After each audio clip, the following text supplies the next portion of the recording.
नमस्कार मित्रांनो, तुमचे स्वागत आहे श्री स्वामी समर्थ. मित्रांनो, स्वतःचे घर असेल तर दर अमावस्याला हे एक काम तुम्ही अवश्य करा.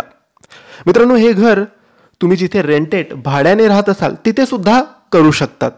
परंतु जर स्वतःचे घर असेल तर हे तुम्ही करायलाच हवं. कारण भाड्याच्या घरात राहणाऱ्या व्यक्तींची मानसिकता अशी असते की हे माझं घर नाही तर मी का इथे काही करू. आणि जर स्वतःचं घर असेल तर तुम्ही हे नक्की अवश्य 100% करायलाच पाहिजे. आणि भाड्याच्या घरात राहणाऱ्यांनी जरी केलं तरी लाभ तुम्हाला होईल. कारण घर हे घर असतं, वास्तू ही वास्तू असते. आपण तिथे राहतो ते आपलंच असतं. म्हणून प्रत्येकाने भाड्याच्या घरात असेल किंवा स्वतःच्या घरात असेल दर अमावस्याला न चुकता नित्यनियमाने प्रत्येक अमावस्याला हे काम करायलाच पाहिजे. मित्रांनो, आपल्या घरावर बऱ्याच वेळेस नजर दोष होते, बाधा होतात, नकारात्मक ऊर्जेचा प्रभाव आपल्या घरावर पडत असतो. आणि हे सगळ्या गोष्टी दूर करण्याचा एकच दिवस असतो, तो असतो अमावस्याचा दिवस. जेव्हा आपल्या घरावर राहू केतूचा वास होतो, नकारात्मकतेचा वास होतो, वाईट शक्तींचा वास होतो, तेव्हा तो त्रास आपल्याला होतो. वास्तू दोषामधून तो त्रास होतो.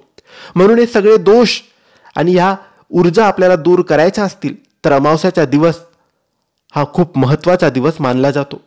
या अमावस्याच्या दिवशी आपल्याला एक पूजेचे नारळ आणायचे आहे. किराणा शॉपमधून किंवा पूजा सामग्रीच्या दुकानातून एक पूजेचे नारळ आणायचे. त्याला सोलायचं नाही, कारण तो आपल्याला फोडायचं नाहीये. ते नारळ घरातल्या मुख्य व्यक्तीने, महिला असेल पुरुष असेल, त्या व्यक्तीने घराच्या बाहेर घेऊन उभं राहायचं, मुख्य दाराच्या बाहेर घेऊन उभं राहायचं. घराच्या आत आपण बघत आहोत अशा रीतीने त्या मुख्य दाराच्या बाहेर जाऊन उभं राहायचं. आणि त्यानंतर 7 वेळेस मुख्य दारावरून ते नारळ ओवाळायचं आहे. जशी आरती ओवाळतो, घड्याळीचा काटा फिरतो, तसं ते आपण वरून तर खालपर्यंत गोल ओवाळायचं आहे 7 वेळेस. आणि ओवाळल्यानंतर ते नारळ घराच्या बाहेर थोडं लांब जाऊन तुम्हाला फेकून द्यायचं आहे. 4 रस्ते असतील तर 4 रस्त्यावर, चौफुली असेल चौफुलीवर तुम्हाला फेकायचं आहे. किंवा असं काही नसेल तर थोडं लांब जाऊन आपण ते नारळ कुठेतरी फेकून द्यायचं आहे.